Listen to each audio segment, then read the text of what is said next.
Hospital Porter's Pride and Dignity, Stop the New World Order, welcome to Hapanwo TV. Okay, I've got a bit of an update on the Brexit situation, and I know I'm focusing very much on that at the moment because that is the principal issue that's going on from a Hapanwo-esque point of view. Now, I was thinking of doing a live stream sometime this weekend. There's no point at the moment for reasons I'll explain, so this is just a brief video update, but I will do another live stream probably within the next couple of days so that you know exactly what's going on.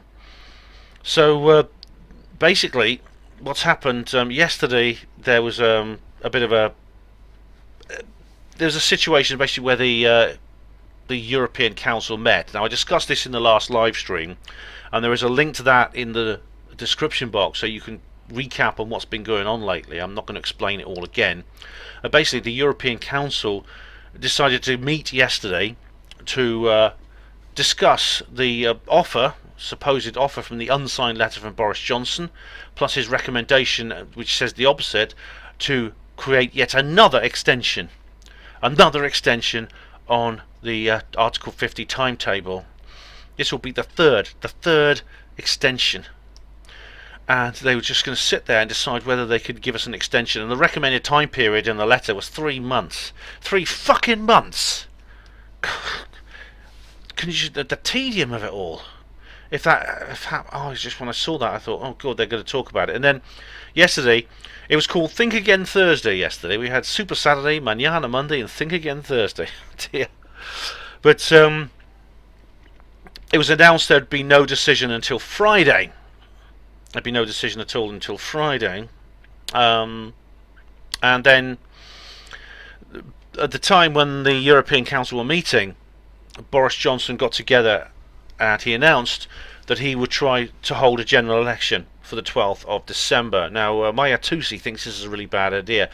He said that Boris is making a huge mistake, and I watched his video. I didn't quite understand why, but he basically put this item here. While all this was going on in Brussels, Boris Johnson put out this message here. He wants to give the MPs more time to debate this Brexit deal, but only if they agree to a 12th of December general election. I don't think he's in a position to make a bargain like that, quite frankly, with the Euro Council meeting and with the Benn Act now enforced. But anyway, the Prime Minister told the BBC he was expecting the EU to grant an extension to his 31st of October deadline, though he didn't really want one. He urged Labour to back the election in a vote he plans to hold next week. So it's not been timetabled, though. There's no timetable for it, but that's what he plans to do next week. The EU is expected to give its verdict on delaying Brexit for 3 months or less than that on Friday, which is today. Well, I'll come to today's doings in a minute. In a letter to Labour leader Jeremy Corbyn, Mr Johnson said his preferred option is a short postponement to about the middle or the end of the month. Any delay to Brexit is a bad thing. Any delay, because every single day is an opportunity for the Ramonas to make mischief, and they will. They will do this if any kind of delay. Obviously, if it's got to be a delay, then a short delay is better than a long one. In that case, he writes, he will try to get his deal through Parliament again with Labour support. The Prime Minister adds that he assumes Mr Corbyn will cooperate with me to get our new deal ratified, and so we leave with a new deal rather than no deal. Oh, do you? I'm sure he's being tongue-in-cheek there, because he must realise that Corbyn and all the entire opposition in Parliament now, which is basically bullying the government because they've taken it over, is trying to stop Brexit altogether. It goes on. If, as wisely expected, the EU Brexit delay is to the end of January, Mr Johnson says he will hold a Commons vote next week on the 12th of December election. If Labour agrees to this, the government says it will try to get his deal through before Parliament is dissolved for the campaign on the 6th of November. But if the deal goes through, well, does that mean the delay will be shortened? There's this word flextension, which means that there'll be some kind of conditions to the extension, including a written guarantee this is the last extension, plus a possibility that they will end the extension early if the deal is passed and everything is sorted out in terms of paperwork. That again would be better than a completely open-ended 31st of January extension. So we don't know exactly what sort of extension we're going to get yet.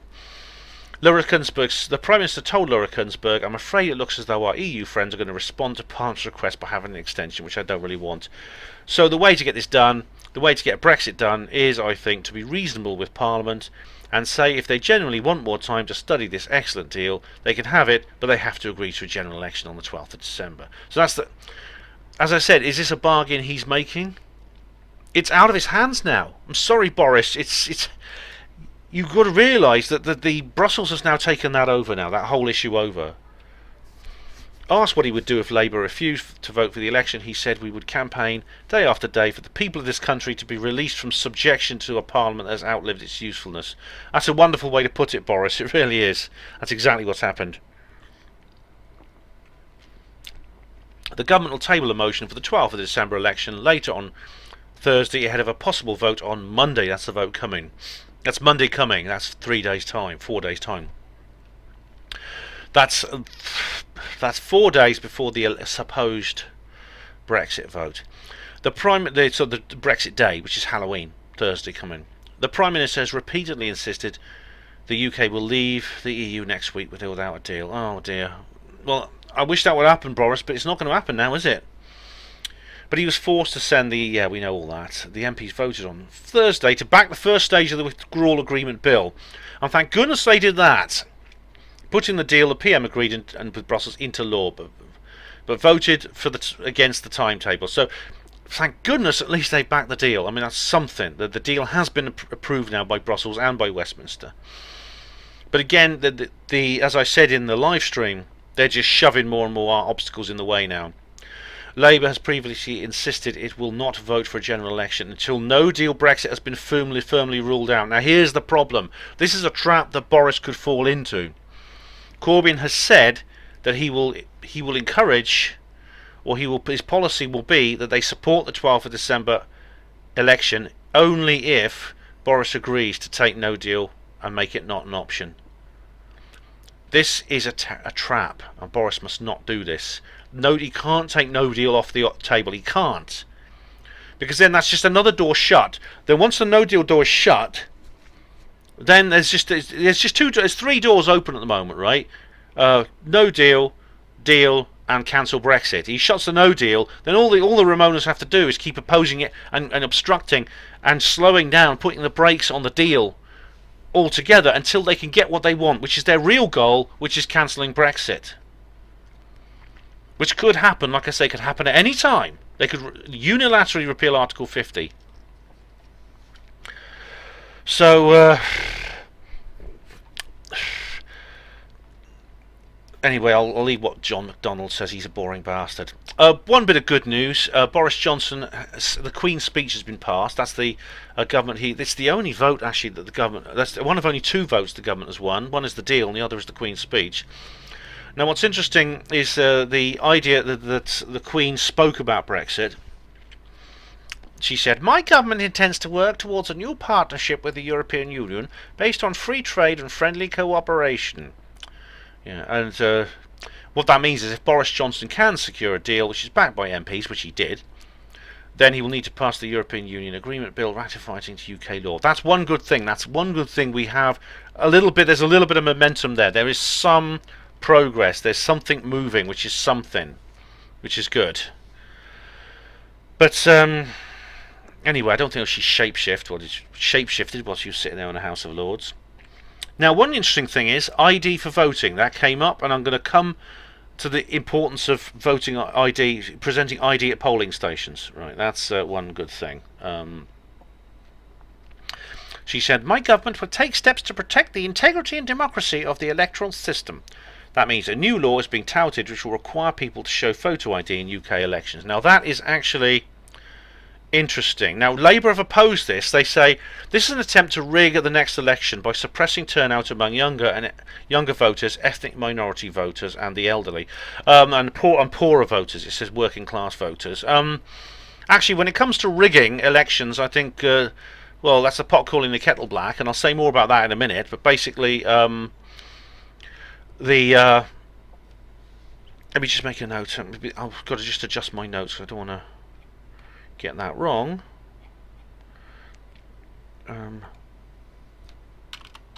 I'll just put GE. Oh,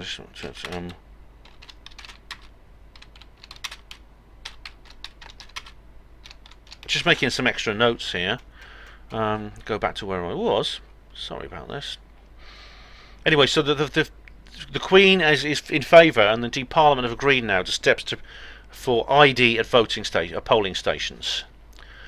This is Labour says that they're going to attempt to rig the next election. I don't understand that actually, because voter ID shouldn't be that expensive, and most people have passports and things like that.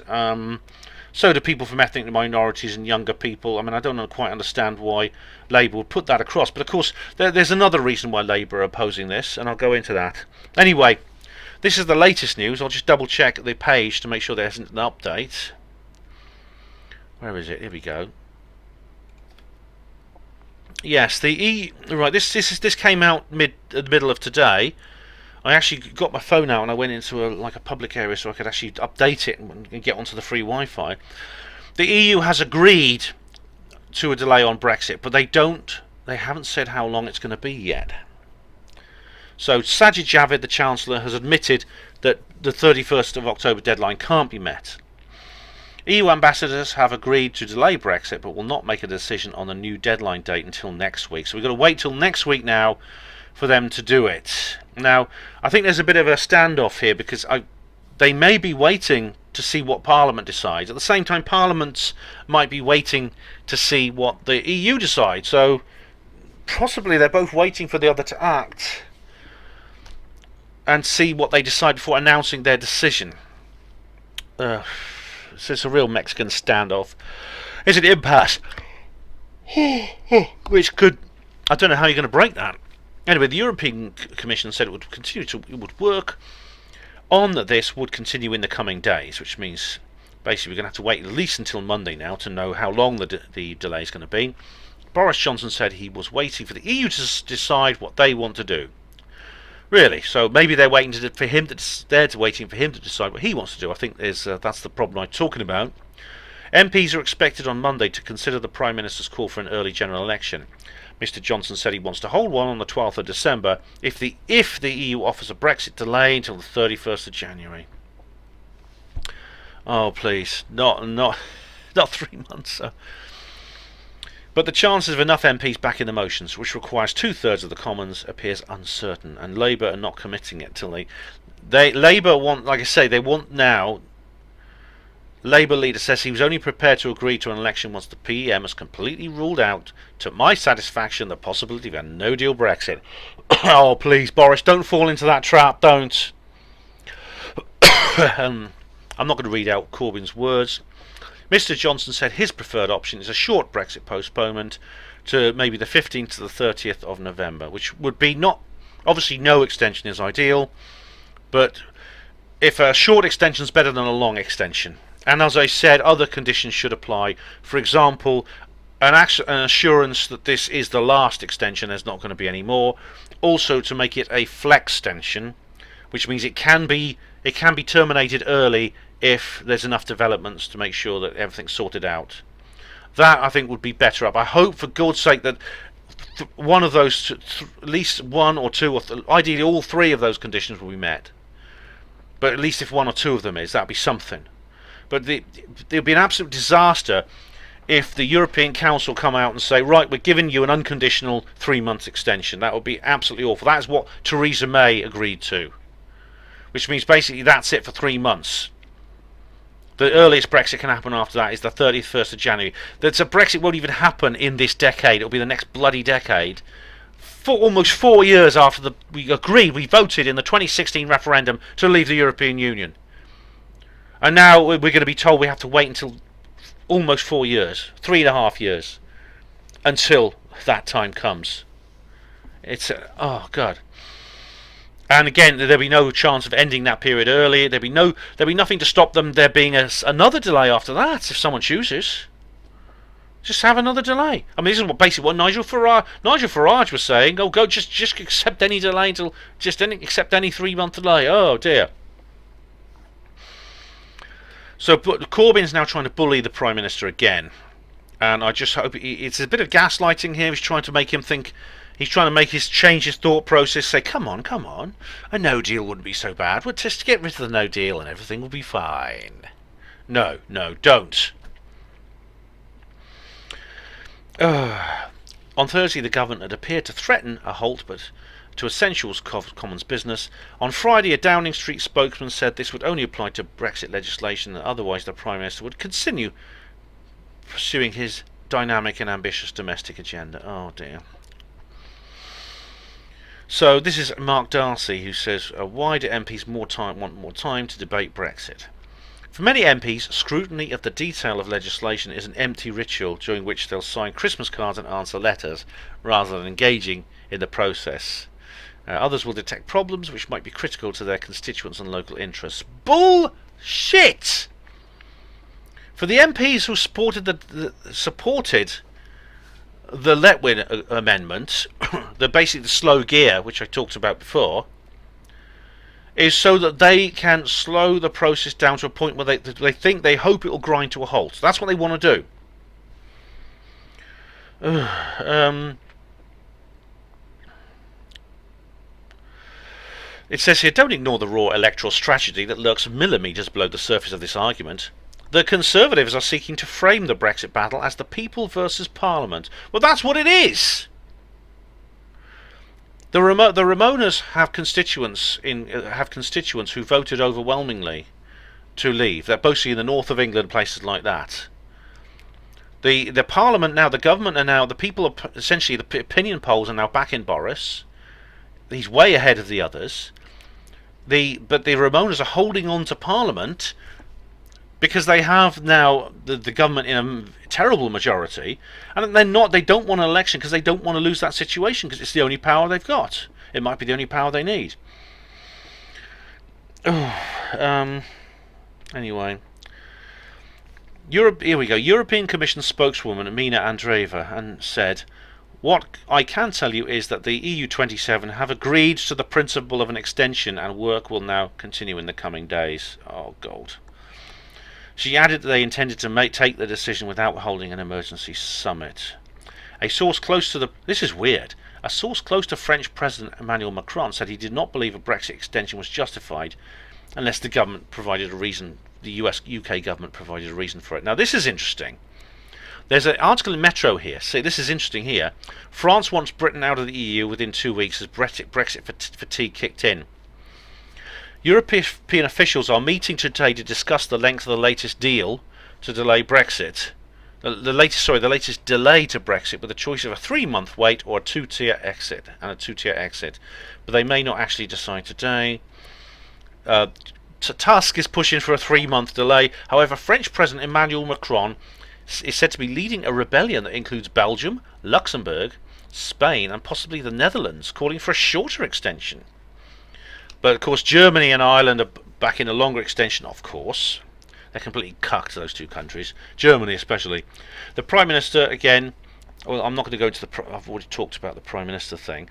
But isn't that interesting, though, that of all people, Emmanuel Macron, not Viktor Orban, not Sir Matteo Salvini, not any of these other. Well, he's not ahead. I don't think Salvini doesn't sit on the council, but Orban does.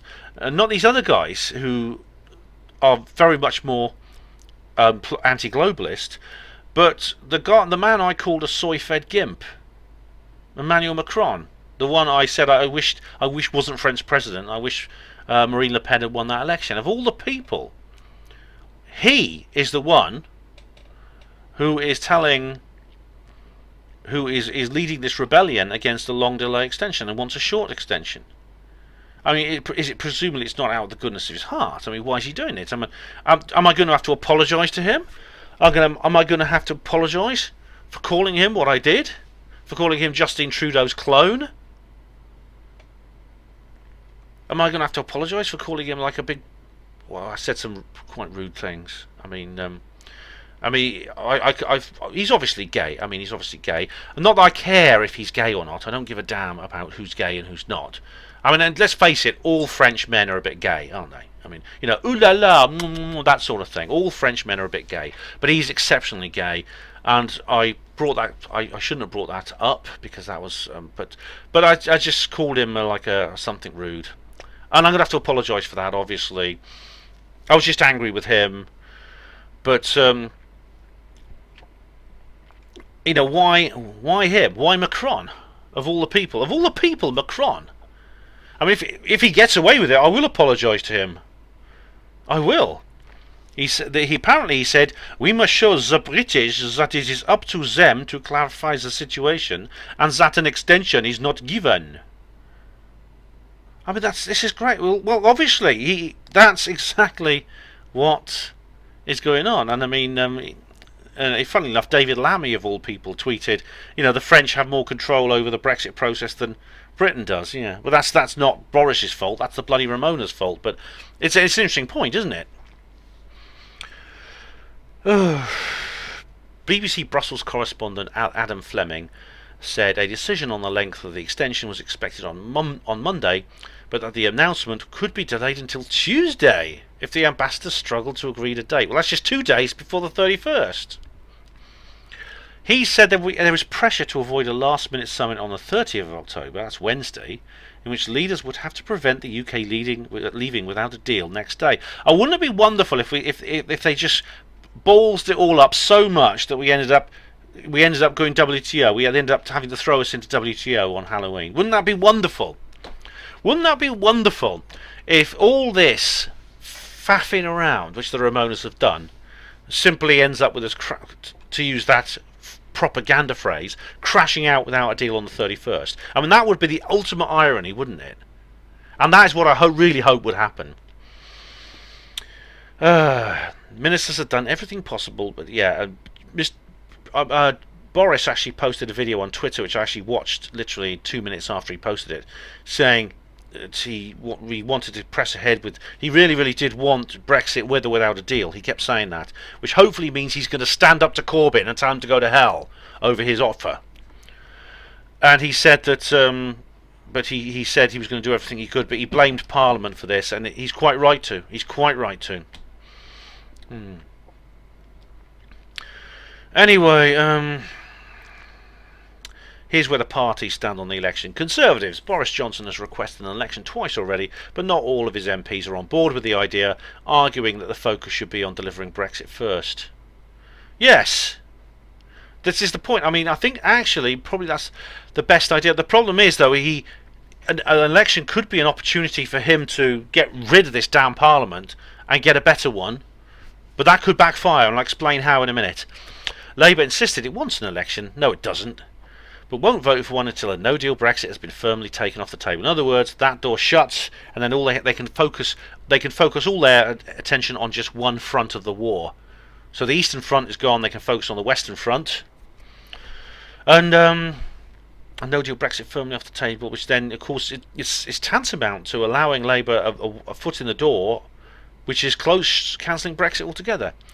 SNP, I'm not going to bother reading that. Lib Dems would prefer another referendum, but they said they'd vote for an election if there isn't long enough extension. Oh, God. Jo Swinson, the leader, said she wanted to see what the EU said on Friday before deciding. So, in other words, if it's a nice long extension without any strings attached, then she can go full throttle along with Corbyn, and they'll have 3 wonderful months to make hay in, won't they? To call second referendums. Let's have a revoke. Let's table revoking Article 50. Let's shatter the deal into 1,000 pieces, so it has to be completely reworded.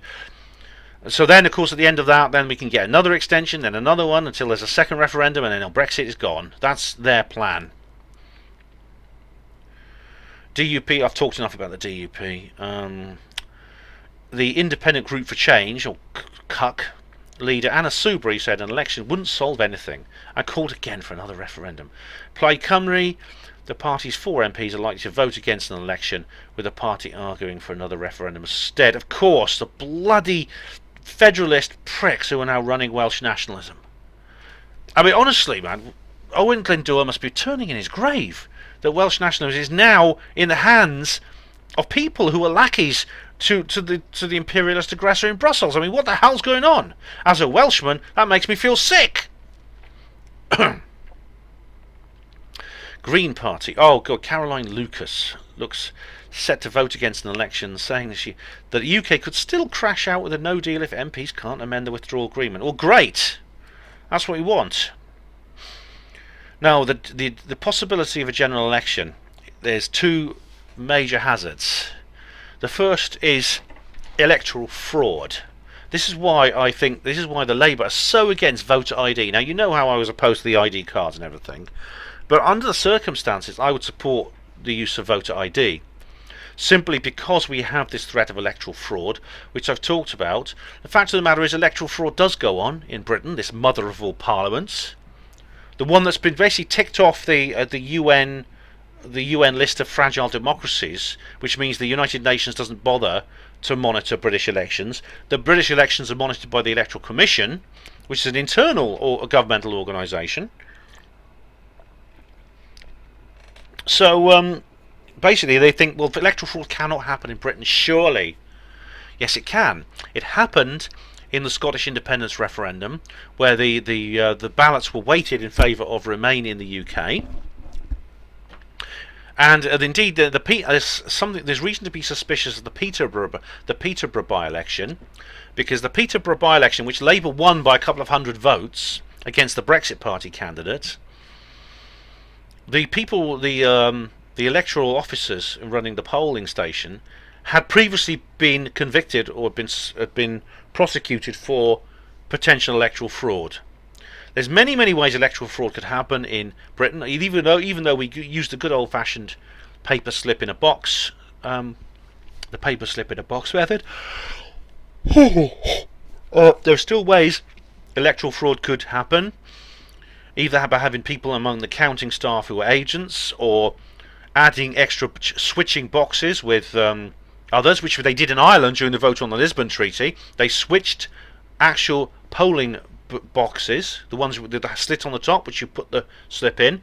They replaced them with others, which obviously had the Lisbon Treaty on them. And indeed, they won't make it too obvious. I mean, they won't be fraud in every single polling station, but they will target a number, probably a couple of dozen marginal constituencies with electoral fraud, because in it they'll know which ones to go for in an attempt to push Labour and Lib Dem up the rankings, so that they win. If they win, which they could do by electoral fraud, then we're in big trouble. And another hazard is Nigel Farage. In our system we have in Britain, which is first past the post, it basically means that if two parties want the same thing, they have to unite. Because if they don't, the electorate will not know which one to vote for. This will then split the vote. So supposing Brexit Party and of course Boris are both keen to have Brexit. So who do I as a Brexiteer vote for? I'd have to vote tactically for either one or the other, depending on which one's most likely to win. The problem is then, could I rely on everyone else in my constituency to do the same? This would split the vote, which would mean that the anti-Brexit contingent, and they will form an alliance without any hesitation. They will come through the middle and they will win. The enemy is split, so they will come through and form a majority that way. That's the way our system works, which means that Boris cannot win this election unless he forms some kind of pact with Nigel Farage. He has to, because the Brexit Party is too powerful a force to ignore. It'll split the vote, like I said. You could even get constituencies where Brexit Party candidates and Conservative Party candidates will be standing against each other. Talk about divide and conquer.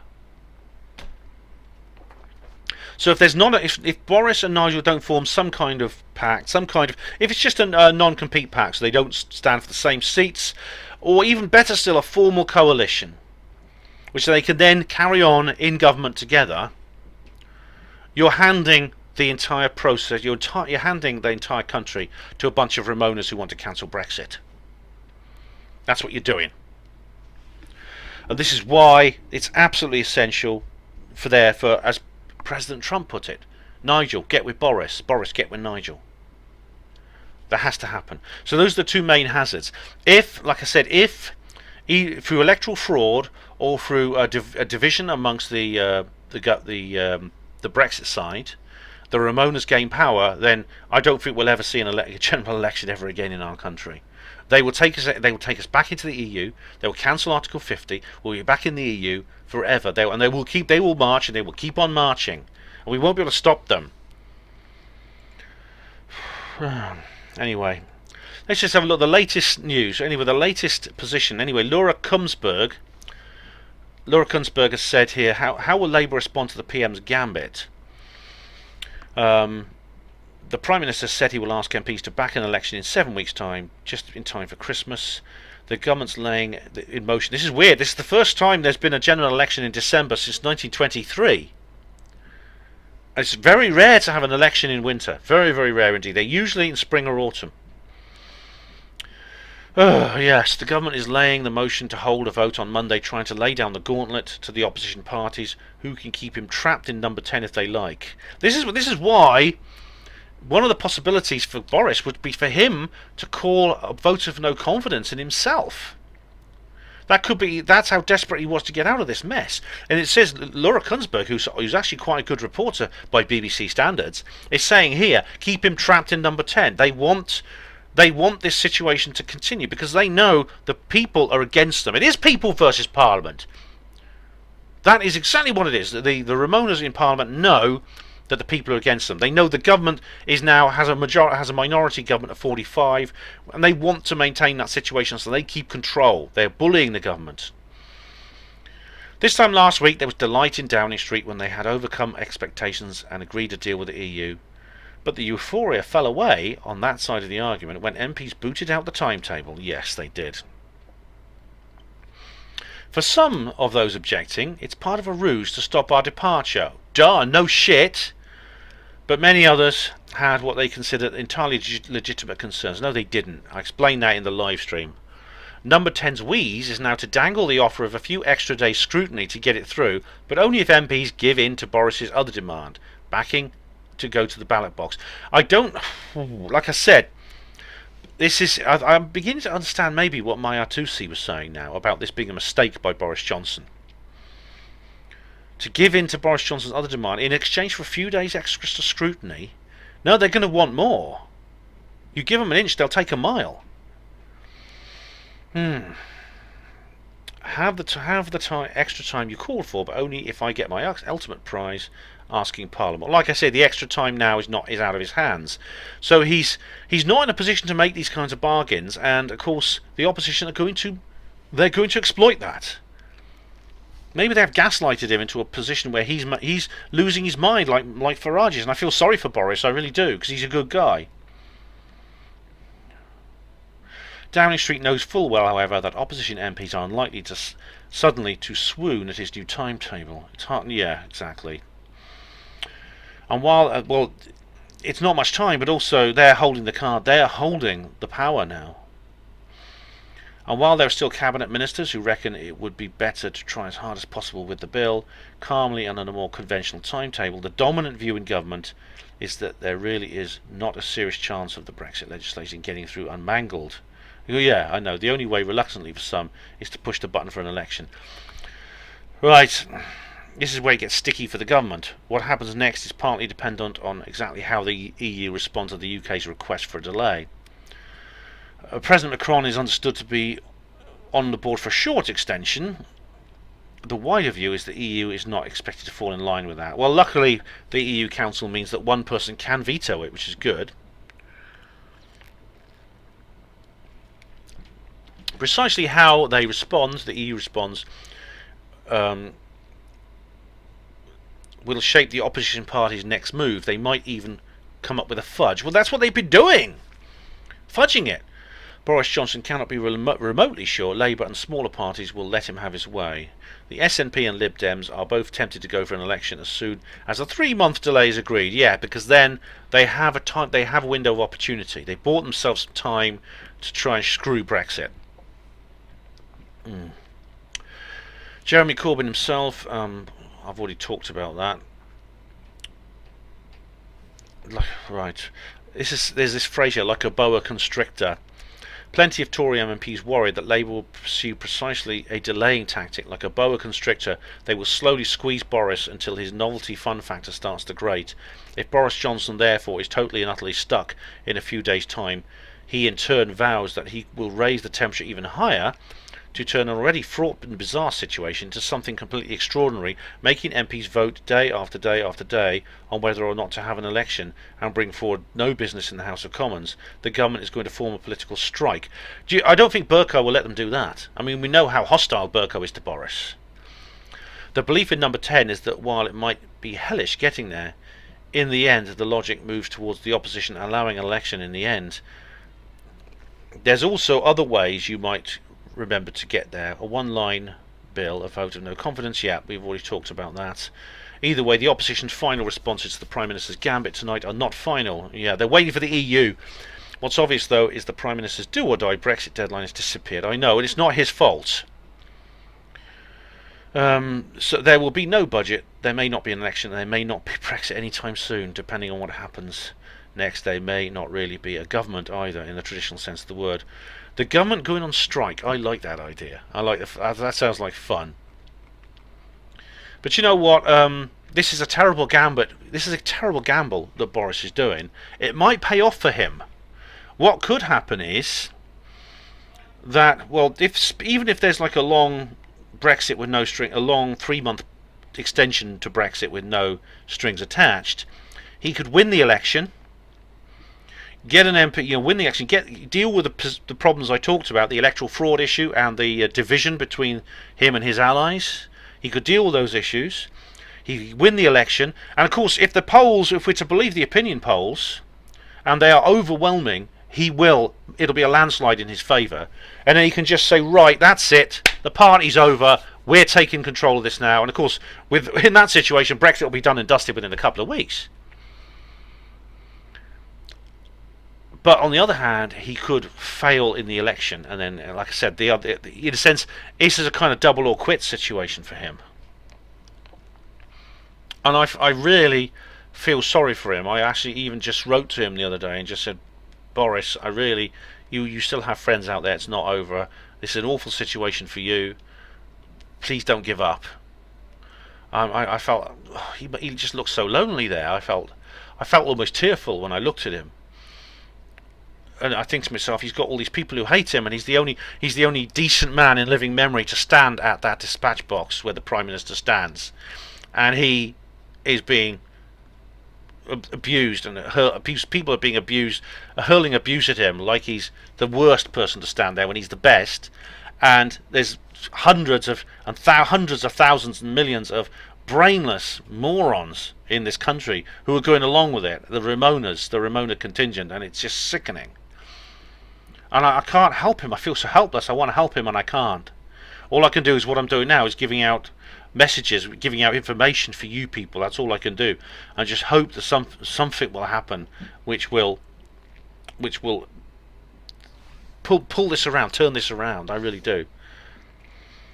And so, ladies and gentlemen, that's where we stand at the moment. I'll give you an update. I don't know when the next video will be or when the next live stream will be, but I'm going to give you as many updates as I can on this really frustrating situation. Even Maya Tusi, like I say, when Maya Tusi starts to get downhearted, you know you're in trouble. And he was in his latest video. He really was. So there'll be an update soon. I will do another live stream, and I'll do more videos on this subject. As for non-Brexit items on Hapanmo TV, I don't know. As soon as basically we know what's going on and there's a bit of a break in what's going on and things settle down a bit, I'll make videos on other subjects, because I do have videos planned on other subjects. And I also know that I'm overdue for a comments reply video. It's been 2 months. There's a lot of comments you guys have made, and you want replies to them. I will be doing a comments reply video. Probably it'll be another. I'll break the 10-hour barrier. I bet you. I'll break the 10-hour barrier this time. Okay, guys, thank you very much, all of you Hapanmo TV viewers, for the support you've given me and for watching and taking part in the live streams. I really appreciate it. I'll be back in touch with you very soon. Hospital Porters, pride and dignity. Stop the New World Order.